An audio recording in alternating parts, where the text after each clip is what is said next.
సంస్కృతి సంపద YouTube channel తరఫున అందరికీ స్వాగతం. శ్రీమద్ భగవద్గీత ఆధ్యాత్మిక రహస్యాలు అనే శీర్షికలో శ్రీ త్రినాథ్ గారు ధారావాహిక ప్రసంగం చేస్తున్నారు. వారి ధారావాహిక ప్రసంగంలో ఈరోజు 615వ ప్రసంగం చేస్తున్నారు. శ్రీ త్రినాథ్ గారికి స్వాగతం. నమస్కారం అండి. ఓం శాంతి. శ్రీమద్ భగవద్గీత ఆధ్యాత్మిక రహస్యాలు ఈ యొక్క కార్యక్రమాన్ని వీక్షిస్తున్నటువంటి సోదర సోదరిమణులందరికీ కూడా ఆర్థిక స్వాగతం, సుస్వాగతం, నమస్సమాంజలి. ముందుగా మనము ధార్మికము ఆధ్యాత్మికము అన్న విషయంపై చర్చిస్తూ వస్తున్నామండి. ఇప్పుడు మరొక విషయాన్ని మీ దృష్టికి తీసుకొని వస్తున్నాను. ఈ రోజున వర్తమానంలో మనం ఒకసారి చూసినట్టయితే సంతాప సభలు కండక్ట్ చేస్తూ ఉంటారు. చనిపోయిన వ్యక్తుల గురించి సంతాప సభలలో ఆ వ్యక్తి యొక్క గుణాలు మాత్రమే చెప్తారు. గమనించండి దీన్ని. వ్యక్తి యొక్క అవగుణాలు చెప్పరు. బ్రతికుండగా వారు ఎన్ని తప్పుడు పనులు చేసినప్పటికీ కూడా చనిపోయిన తర్వాత సంతాప సభలలో వారి యొక్క మంచి దైవీ సంస్కారాలతో కూడుకున్న గుణాలు మాత్రమే చెప్పటం జరుగుతుంది. ఎందువలన మనిషి బ్రతికుండగా మనం అన్ని మంచి గుణాలని మనం చెప్పేటువంటి సాహసం చెయ్యం ఆ వ్యక్తి పట్ల. అదే వ్యక్తి పట్ల మనకు మంచి భావన ఉన్నప్పటికీ కూడా అద్భుతము, అమోఘము, ఈయన చాలా గొప్పవాడండి అని చెప్పడానికి మనకి మనసు ఒప్పదండి, ధైర్యం రాదు. చనిపోయిన తర్వాత వస్తుంది. చెప్పండి, ఎందువలన చెప్పండి, ఆలోచించండి. కేవలం బుద్ధినేత్రం తెరుచుకుంటే చాలు, మీకు అర్థమవుతుంది. ఎందుకంటే శరీరము అనగానే చూసారా, శరీరము అంటే డివిజన్స్. నేను గొప్ప, మీరు గొప్ప, మీరు తక్కువ, నేను ఎక్కువ, కులము, మతము, జాతి, రంగు, రూపు, ఉన్నవాడు, లేనివాడు, నల్లవాడు, తెల్లవాడు, వర్ణము, వర్గము, భాష, దేశము, ఇలాంటివన్నీ వచ్చేస్తాయండి ఒక్కసారి. దేహం అనగానే. అంటే దేహం ఉండగానే మనం రకరకాల కోణాల్లో ఒక వ్యక్తి పట్ల మనం ఆలోచిస్తాం, రకరకాల కోణాలలో. అదే చనిపోయిన తర్వాత ఇవన్నీ డివిజన్స్ అన్నీ కుప్ప కూలిపోయాయి. ఒక్కసారి కేవలం మిగిలిందల్లా ఆత్మ. ఒక్కసారి ఆత్మ ఏమవుతుంది? ఆత్మ అనగానే ఆత్మలో ఒరిజినల్గా ఉన్న గుణాలే గుర్తుకొస్తాయి. ఒరిజినల్గా భగవంతుడు 26 దివ్య గుణాలు పెట్టాడు. అర్థమైందండి. ఈ 16 అధ్యాయంలో మొదటి 3 శ్లోకాలలో చెప్పడం జరిగింది. భగవంతి సంపదం దైవీం అభిజాతస్య భారత అంటాడు. ఆ 16 అధ్యాయంలోని 3వ శ్లోకంలోని ఆఖరి పంక్తి. అర్థమైందండి. బ్రతికుండగా చూడలేనటువంటి గుణాలని చనిపోయిన తర్వాత చూడడానికి ఏకైక కారణం ఏంటంటే దైహికంగా మనం జీవించడమే. 100% నేను దేహము అన్నటువంటి భ్రమ లేక భ్రాంతి, ఇంగ్లీష్లో డెల్యూషన్ అంటారు, దానిలోనే జీవిస్తూ ఏ ఒక్కరిని కూడా హృదయపూర్వకముగా అంటాం, మనస్పూర్వకంగా అంటాం, బుద్ధిపూర్వకంగా అంటాం, ఒక ఆత్మ బంధువుగా అంటాం. ఈ విధంగా మనము ఎదుటి వ్యక్తిని ఎంత దగ్గరి వాడైనా కూడా ఆ భావన రాదు. చనిపోయిన తర్వాత ఆ భావన వస్తుంది. ఎందువల్లంటే ఈ యొక్క శరీరం యొక్క డివిజన్స్ అన్నీ పోతాయి. ఇప్పుడు అందుకనే భగవంతుడు ఏమంటున్నాడు? బ్రతికుండగానే నువ్వు ఆత్మానుభవం చెయ్యి, బ్రతికుండగా ఆత్మానుభవం చెయ్యి. చనిపోయిన తర్వాత మీ వాళ్ళు నిన్ను మెచ్చుకుంటారా, తిరుతారా పక్కన పెట్టేస్తే, బ్రతికుండగా నువ్వు ఆత్మానుభవం చేస్తే బ్రతికుండగానే ఎదుటి వ్యక్తిలో ఉన్న గుణాలు చూడగలుగుతావు. బ్రతికుండగానే. ఎదుటి వ్యక్తి చనిపోయిన తర్వాత వాడు ఇంద్రుడు, చంద్రుడు, మహేంద్రుడు అనుకోవటం కాదు.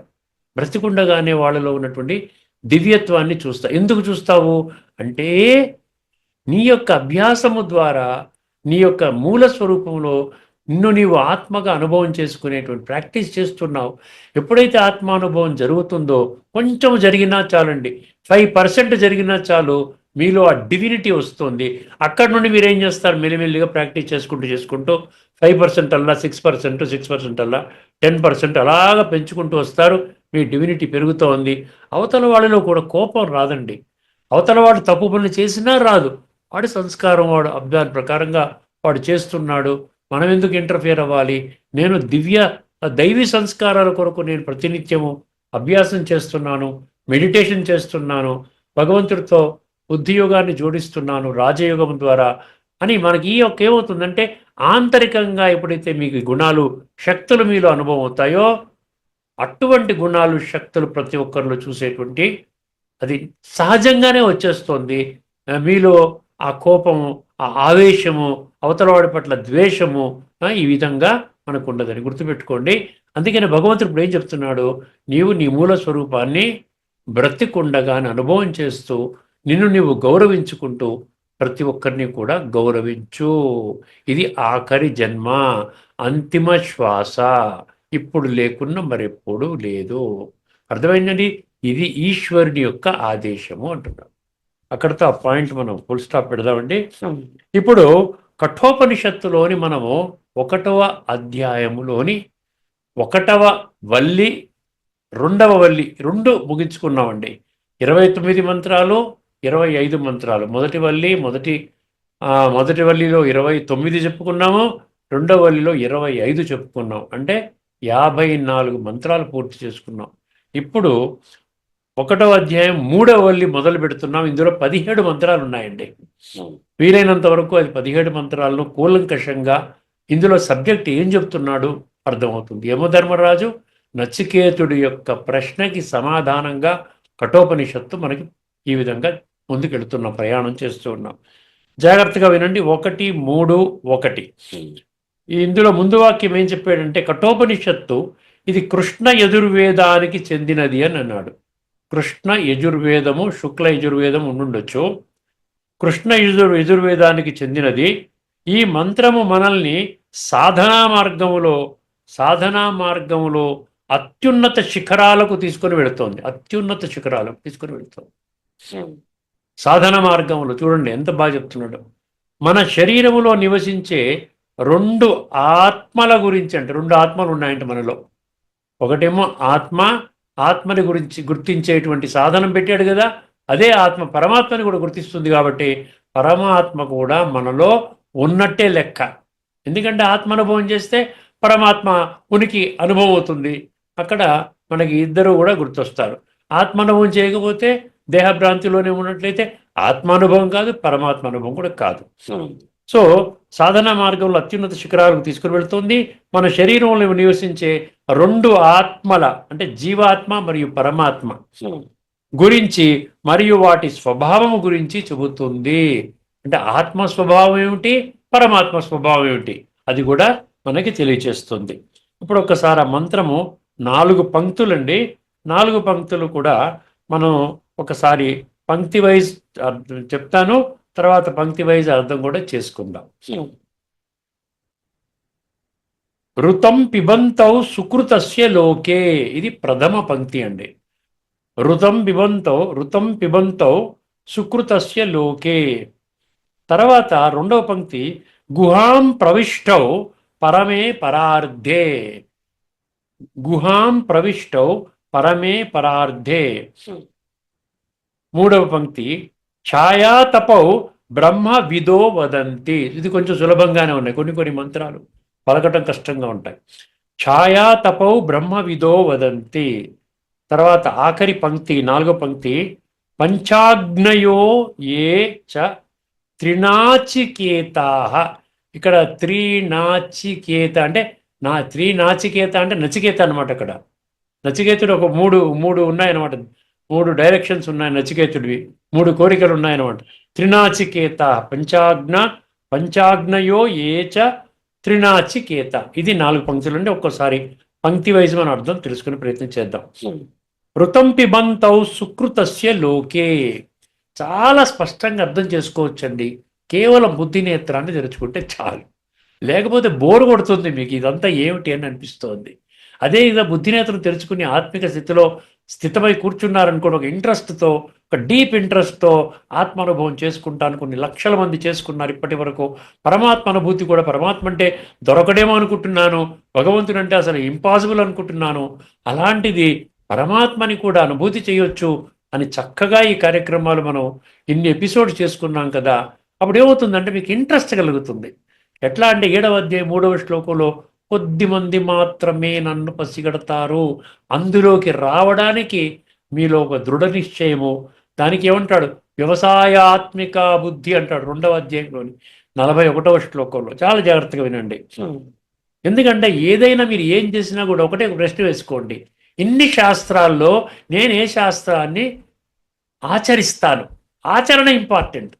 ప్రతి శాస్త్రాన్ని చదువుతాను, చదివితే చదివినంత వరకే మీకు అదేదో కాలక్షేపం లాగా ఉంటుంది, కాస్త మనశ్శాంతి ఉంటే ఉండొచ్చు, విన్నంత వరకు ఉంటే ఉండొచ్చు. కానీ తర్వాత తదనంతరం మీకు మళ్ళీ మీ టెన్షన్స్, మీ సమస్యలు, ఇవన్నీ నడుస్తూనే ఉంటాయి. మీ పాపకర్మలు ఇవన్నీ ఏం ఆగవండి.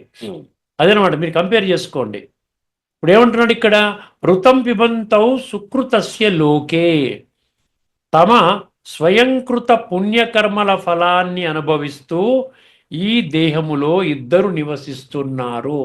ఇద్దరు నివసిస్తున్నారు, ఆత్మ పరమాత్మ. గుర్తుపెట్టుకోండి, అర్థం చేసుకోండి.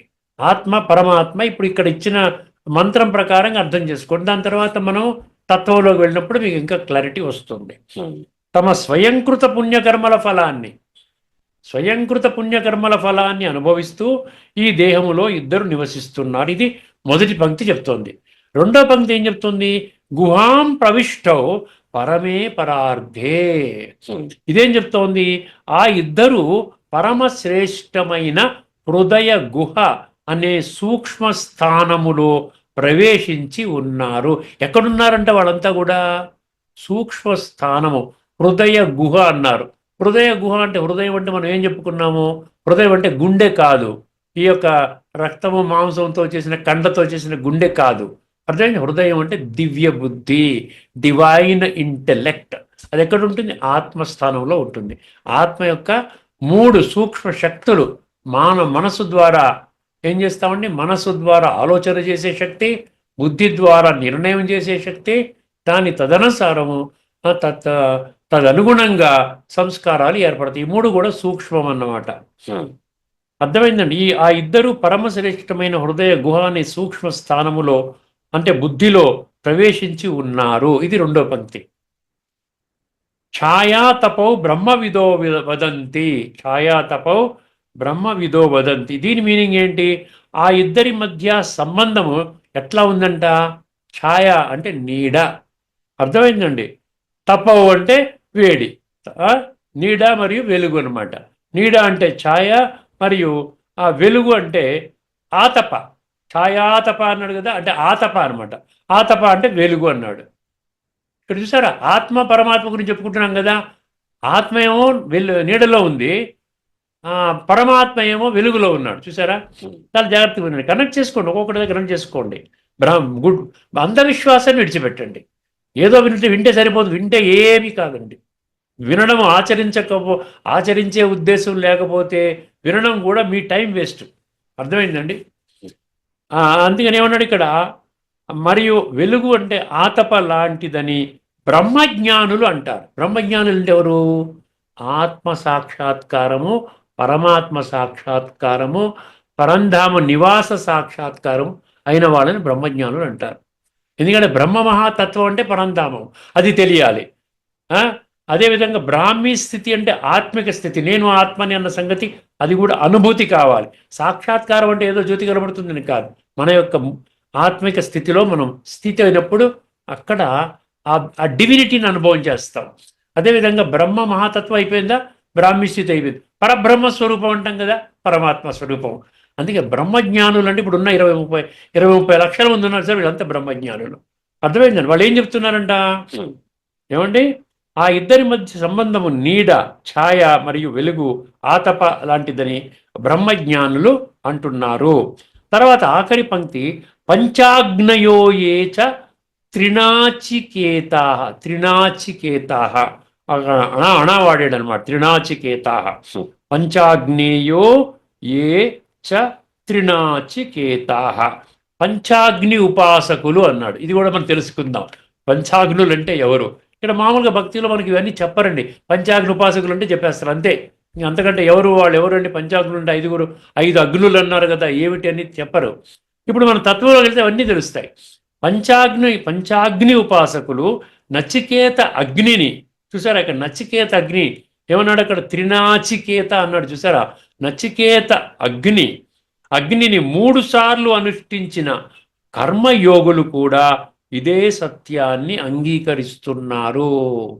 ఏదైనా అర్థమైంది? మొదటి 3 పంక్తుల్లో చెప్పింది అంగీకరిస్తున్నారు. ఏంటి? ఇక్కడ దివ్యబుద్ధిలో ఇద్దరు ఆత్మలు కూర్చుని ఉన్నారు. ఒకరు నీడ, ఒకరు వెలుగు. ఇద్దరు కర్మఫలాన్ని అనుభవం చేస్తున్నారు. ఈ విధంగా 3 పంక్తులు చెప్పాయి కదా.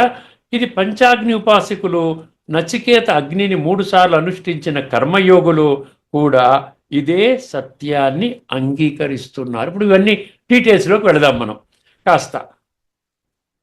ఇది ఏమిటంటే ఇక్కడ మనం ముఖ్యంగా గమనించవలసింది ఇక్కడ ఏమిటండి, సారాంశం ఏం చెప్పారు ఇక్కడ? బ్రహ్మజ్ఞానులు జీవాత్మ మరియు పరమాత్మలను నీడ మరియు సూర్యకాంతి వలె, చాలా జాగ్రత్తగా వినండి, నీడ అంటే ఆత్మ గురించి చెప్పాను కదా, జీవాత్మ మరియు పరమాత్మలను నీడ మరియు సూర్యకాంతి వలె వేర్వేరు సత్వాలుగా వివరిస్తారు. రెండు వేరు, రెండు ఒకటి కాదు. ఆత్మ పరమాత్మ ఒకటే, పరమాత్మలో లీనమైపోయింది, పరమాత్మ ఆత్మ మొత్తం దాని ఉనికినే అస్తిత్వమే కోల్పోయింది. ఇవన్నీ కూడా సత్యాలండి. అర్థమైందండి? ఒక్కసారి మన సత్యంలోకి రావాలి. ఎందుకంటే భగవంతుడు పరమ సత్యం కదా. అందుకని ఇక్కడ ఏం చెప్తున్నాడు? బ్రహ్మజ్ఞానులు జీవాత్మ మరియు పరమాత్మలను నీడ మరియు సూర్యకాంతి వలె వేర్వేరు సత్వాలుగా వివరిస్తారు. జీవాత్మ తన అసలు ప్రకాశాన్ని కోల్పోయిన నీడ వంటి స్థితిలో ఉన్నది. ఒరిజినల్ ప్రకాశం కోల్పోయింది, జస్ట్ నీడ ఉన్నది అంతే. ఆ నీడ కూడా దేని కారణంగా నీడ కనబడుతుందో చూడండి, జాగ్రత్తగా వినండి. పరమాత్మ శాశ్వత జ్ఞానసూర్యుడు. పరమాత్మ జ్ఞానసూర్యుడు, శాశ్వత జ్ఞానసూర్యుడు, శాశ్వతం, ఎప్పటికీ అలాగే ఉంటాడు. రాజయోగము ద్వారా ఆత్మ మళ్ళీ ఆ దివ్య ప్రకాశముతో శక్తిని పొందుతుంది. ఇక్కడ నీడ ఎక్కడి నుంచి వచ్చిందంట? పరమాత్మ యొక్క దివ్య ప్రకాశము ఆ ఒక ఉనికిని కనిపెడితే అప్పుడు ఆత్మ నీడగా, అది పరమాత్మ వెలుగుగా, ప్రకాశముగా, ఆ విధంగా మనకి ఇక్కడ అర్థమవుతుంది. ఇప్పుడు ఒక్కసారి కొంచెం ముందుకు వెళదామండి. అంటే ప్రతి దాన్ని మనం కూలంకషంగా అర్థం చేసుకునే ప్రయత్నం చేస్తున్నాం. ఇక్కడ మరికొన్ని విషయాలు, తాత్పర్యం, ఇందాక సారాంశం అన్నాడు, ఇక్కడ తాత్పర్యం అండి. రెండింటికి తేడా ఏంటో చూద్దాం. ఈ మంత్రము ద్వారా యమధర్మరాజు నచికేతునికి జీవాత్మ పరమాత్మల ఉనికిని మరియు వారి పరస్పర సంబంధాన్ని వివరిస్తున్నారు. అర్థమైందండి? మళ్ళీ చదువుతాను. ఈ మంత్రము ద్వారా యమధర్మరాజు నచికేతునికి జీవాత్మ పరమాత్మల ఉనికిని మరియు వారి పరస్పర సంబంధాన్ని వివరిస్తున్నారు. మన దేహములోనే ముఖ్యంగా, చూసారా, మన దేహములోనే ముఖ్యంగా బుద్ధి అనే హృదయ గుహలో, అర్థం చేసుకోండి, బుద్ధి అనే హృదయ గుహలో ఇద్దరు నివసిస్తున్నారు. అర్థమైంది? ఇద్దరు నివసిస్తున్నారు. ఒకరు కర్మఫలాలను అనుభవించే జీవాత్మ, కర్మఫలం కదా, మన కర్మలు చేస్తున్నాం, తప్పుడు కర్మలు, పాపకర్మలు, నీచ నికృష్ట భ్రష్ట దుష్ట ఎన్ని పనికిరాని కర్మలు, క్రూర కర్మలు చేస్తున్నారు, మర్డర్లు చేస్తున్నారు, బాంబులు పెడుతున్నారు, యుద్ధాలు చేస్తున్నారు, లక్షల మందిని యుద్ధాలు చంపేస్తున్నారు, విధ్వంసకాండ సృష్టిస్తున్నారు, ఆహారం మందులు కల్తీలు చేస్తున్నారు, అవతల వాళ్ళని ఎన్ని కష్టాలకి నష్టాలకి గురి చేస్తున్నారు. చూశారు కదా ప్రపంచం అంతా ఎలాగుందో. ఇప్పటికీ మనం ఇంకా ఈ కలియుగం ఇంకా 40,000 సంవత్సరాలు ఉంది, ఆదిపాదంలోనే ఉంది, ఇంకా బోల్డ్ ఉంది అనుకుంటే దానివల్ల దానికి ఏమి ఎక్కడా మీకు ప్రూఫ్ లేదు, రుజువు లేదు. రుజువులు కావాలి మనకి. ఎందుకంటే ఇది ఒక సైన్స్ అనమాట, సైంటిఫిక్గా. సైన్స్ అనేది ఏంటి? ఇంజనీరింగ్ సైన్స్ అంటే ఏంటి? బ్రిడ్జిలు ఎలా కట్టాలి, ఫ్లైఓవర్లు ఎలా కట్టాలి, ఇవన్నీ అన్నీ ఉంటుంది, నాలెడ్జ్ ఉంటుంది, కడతాడు, అది అప్లై చేస్తాడు, కడతాడు. అలాగా మనం కూడా ప్రతిదానికి కూడా ఒక ప్రూఫ్ కావాలి. ఊరికైనా ఊహాతీతంగా ఇప్పుడు దాకా అర్థం చేసుకున్నాం, దానివల్ల ఉపయోగం లేదు. మొత్తం కాలచక్రం అంతా, కలియుగం అంతా 4,32,000, తర్వాత 8,64,000, 17 లక్షల చిల్లర, 34 లక్షల చిల్లర, ఈ విధంగా 64 లక్షలు, 70 లక్షలు. దీనివల్ల ఏ జ్ఞానం లేదు, మీలో ఎటువంటి పరిణితి చెందరు, దానివల్ల ఉపయోగం లేదు. లక్షలు అనుకోవడం వల్ల ఉపయోగం లేదు. చెప్పుకోకుండా ఉంటే మంచిది. దానివల్ల ఇంకా కన్ఫ్యూజన్ పెరుగుతుంది. కొన్ని లక్షల జన్మలు ఉంటాయంటే ఎలా ఉంటుంది చెప్పండి, ఆలోచించండి. కొన్ని జన్మలకి 84 జన్మలు అని చెప్తున్నాడు భగవంతుడు. దానికే మనం ఇంతలాగా శిథిలమైపోయి కలియుగం అంతిమ సమయంలో కుళ్ళిపోయాం మనందరం కూడా. ఇంకా 1,000 లక్షల జన్మలు ఉంటే ఇంకెలా ఉంటే చంపేస్తారనమాట. బయటికి వస్తేనే పొడి చేస్తారు, ఇంట్లోకి వచ్చి పొడి చేస్తారు జనాల్ని. ప్రపంచం దిగజారిపోయింది, చిట్ట చివరి దశకు వచ్చింది. మన బుద్ధి పనిచేయదు, ఎవరు ఏం చెప్తే అది ఒప్పుకుంటాం. అదే అటువంటి స్థితిలో ఈ రోజున వర్తమానంలో సగటు మనిషి ఉన్నాడు. ఈ మంత్రం ద్వారా యమధర్మరాజు నచికేతుడికి జీవాత్మ పరమాత్మల ఉనికిని మరియు వారి పరస్పర సంబంధాన్ని వివరిస్తున్నారు. మన దేహంలోనే ముఖ్యంగా బుద్ధి అనే హృదయ గుహలో ఇద్దరు నివసిస్తున్నారు. ఒకరు కర్మ ఫలాలను అనుభవించే జీవాత్మ. ఇదంతా ఎందుకు చెప్తున్నాడు? నువ్వు శ్రేష్టమైన కర్మలు చెయ్యి. శ్రేష్టమైన కర్మలు చేస్తే శ్రేష్టమైన ఫలం వస్తుంది. కర్మ ఫలితం మీద ఆధారపడకుండా నువ్వు కర్మ చెయ్యి. ఎన్ని శ్లోకాలు ఉన్నాయి భగవద్గీతలో మనం చర్చించుకున్నాం కదా. మరొకరు కేవలం సాక్షిగా ఉంటూ ప్రకాశాన్ని ఇచ్చే పరమాత్మ. చూసారా, కర్మఫలాలు భగవంతుడు అందులో అనుభవం చేయడండి. భగవంతుడు కర్మనే చేయడు కదా. మనలాంటి కర్మలు చేస్తాడా భగవంతుడు? భగవంతుడికి శరీరమే లేదు, కడుపు పొట్ట పోషించుకోవాలి అంటే మనం కష్టపడాలి, పని చేయాలి, ఉద్యోగం వ్యాపారం చేసుకోవాలి. భగవంతుడి శరీరమే లేదు, ఆయన ఏం కర్మఫలం చేస్తాడు? ఆయన వచ్చి సృష్టి పరివర్తన దివ్య కర్తవ్యాన్ని చేస్తాడు. అదే చేస్తున్నాడు, అదే జరుగుతూ ఉన్నది. ఒకరు కర్మఫలాలను అనుభవించే జీవాత్మ, మరొకరు కేవలం సాక్షిగా ఉంటూ ప్రకాశాన్ని ఇచ్చే పరమాత్మ. ఆ ఇద్దరి తత్వాలు వెలుగు చీకటి లేదా ఎండ నీడ, అంతే కదా. వెలుగు చీకటి లేకపోతే ఎండ నీడ. వెలుగు అంటే ఎండ, నీడ అంటే అది చీకట్లో, అది మనకి వెలుగు ఉన్నప్పుడు నీడగా కనబడుతుంది. లాగా భిన్నమైనప్పటికీ, చూసారా, వెలుగు చీకటి లేదా ఎండ నీడ లాగా భిన్నమైనప్పటికీ ఒకే చోట కలిసి ఉన్నాయి. అర్థమైందని ఆ విధంగా భావించండి, పర్వాలేదు. కానీ సర్వవ్యాపి అనేసి అనుకుని వెళ్ళిపోకండి. అక్కడి నుంచి మీరు ఏదో వేరే కాంబినేషన్లోకి వెళ్ళిపోకండి. అది ఇప్పటికే నేను అనేక సార్లు మీకు క్లారిటీ ఇచ్చాను. అది ఒకే చోట కలిసి ఉంది. దానికి మనం ఇంకా ఆధ్యాత్మిక దృష్టికోణంలో చర్చించుకోబోతున్నాం. ఆ ఇద్దరి మధ్య సంబంధము నీడ అంటే ఛాయ, మరియు వెలుగు అంటే ఆతప ఛాయాతప అని వచ్చింది కదా. ఛాయాతప అంటే ఛాయ అంటే నీడ, ఆతప అంటే వెలుగు.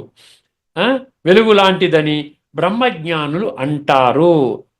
పంచాగ్ని ఉపాసకులు నచికేత అగ్నిని 3 సార్లు అనుష్ఠించిన కర్మయోగులు కూడా ఇదే సత్యాన్ని అంగీకరిస్తున్నారు. మనం ఈ పంచాగ్ని ఉపాసకులు అంటే ఏమిటో చర్చించుకుందాము. అదేవిధంగా నచికేత అగ్ని 3 మార్లు, ఈ 3 సార్లు తెలుసుకోవడం, తిరగడం అనేది కూడా అనుష్ఠానం చేసేటువంటి కర్మయోగులు అన్నారు కదా. దీని గురించి కూడా మనం స్పష్టంగా అర్థం చేసుకుందాం. ఇదే సత్యాన్ని అంగీకరిస్తున్నారు. ఇప్పుడు ఆధ్యాత్మిక దృష్టికోణంలోకి వెళదామండి. ఈ మంత్రం ఉపనిషత్తుల్లో అత్యంత గంభీరమైన ద్వైతానుభవ మంత్రాలలో ఒకటి. ద్వైతం అంటే ఏంటి? ఆత్మ వేరు, పరమాత్మ వేరు, 2 సెపరేటు. ఆత్మ పరమాత్మ కాదు, పరమాత్మ ఆత్మ కాదు.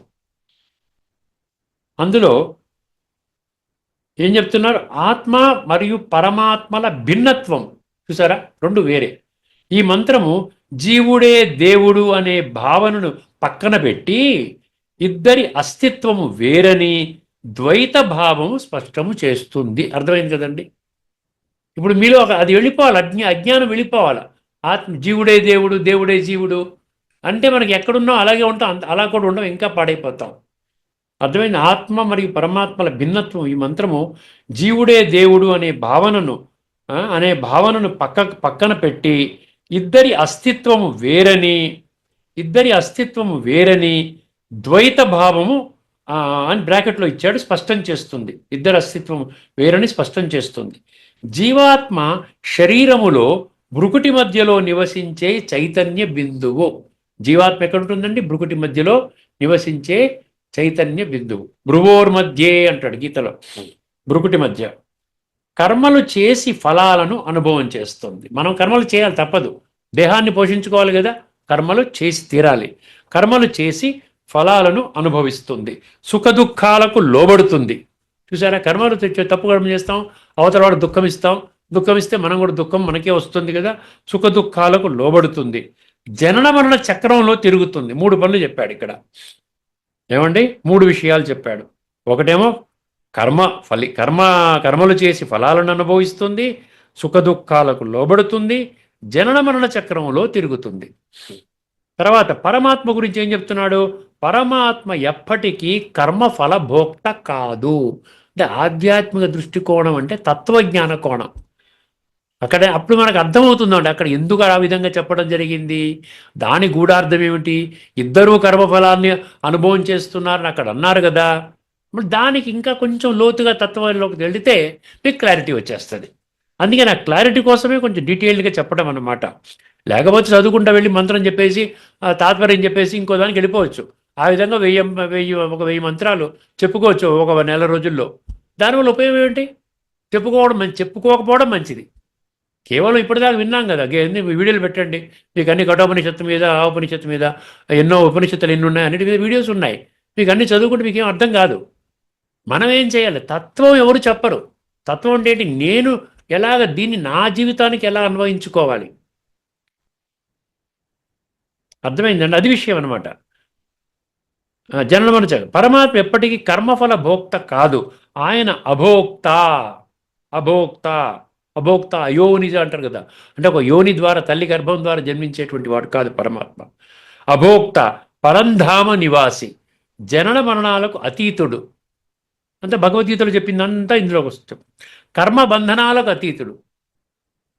మనం చేసే కర్మ మనల్ని బంధిస్తుంది, ఆత్మని బంధిస్తోంది. అంటే కర్మ ఆధారంగా సంస్కారాలు ఏర్పడుతున్నాయి. మరి అందుకనే భగవంతుడు ఏమంటాడు? కర్మాతీత స్థితిలోకి రండి అంటాడు. కర్మాతీత స్థితి అంటే ఏంటి? నా కర్మ ప్రభావం ఆత్మని పాడు చేయకూడదు. బంధనం అంటే పాడు చేస్తుంది. అర్థమైందండి?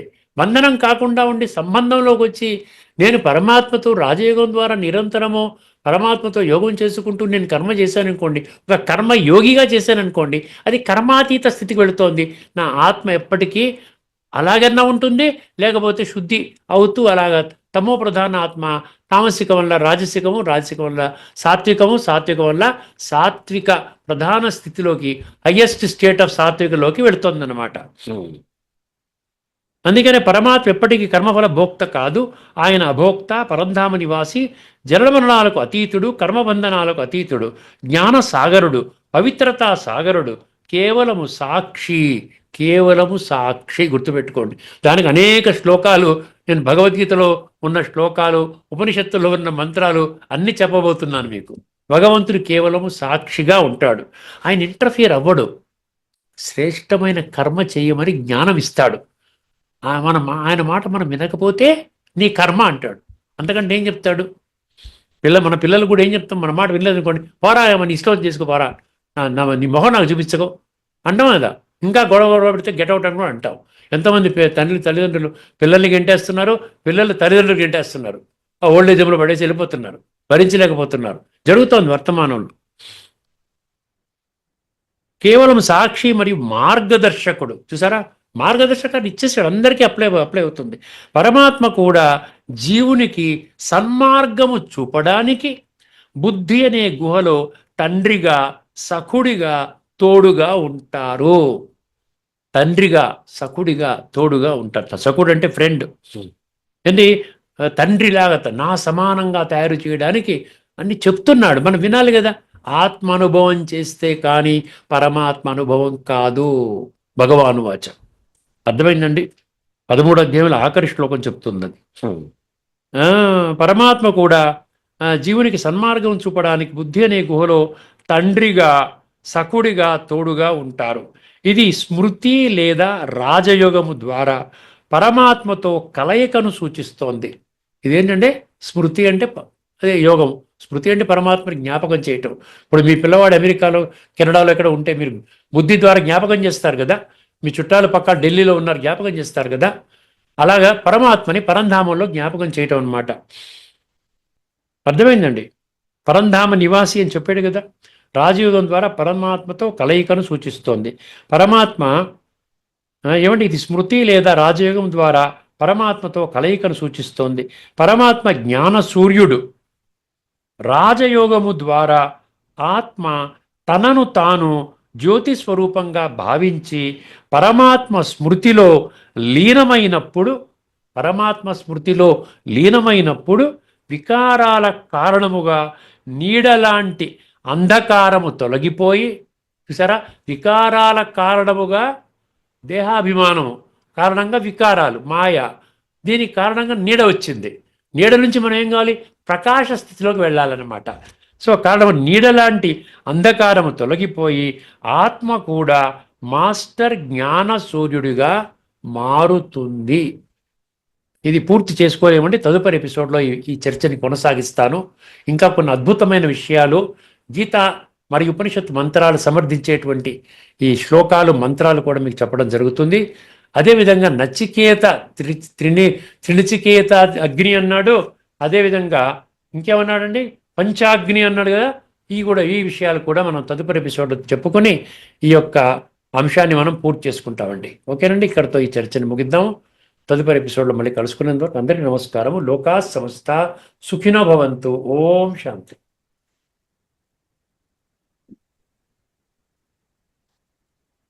శ్రీమద్ భగవద్గీత ఆధ్యాత్మిక రహస్యాలు శీర్షికలో ధారావాహిక ప్రసంగం చేసిన శ్రీ త్రినాథ్ గారికి ధన్యవాదాలు. నమస్కారం అండి.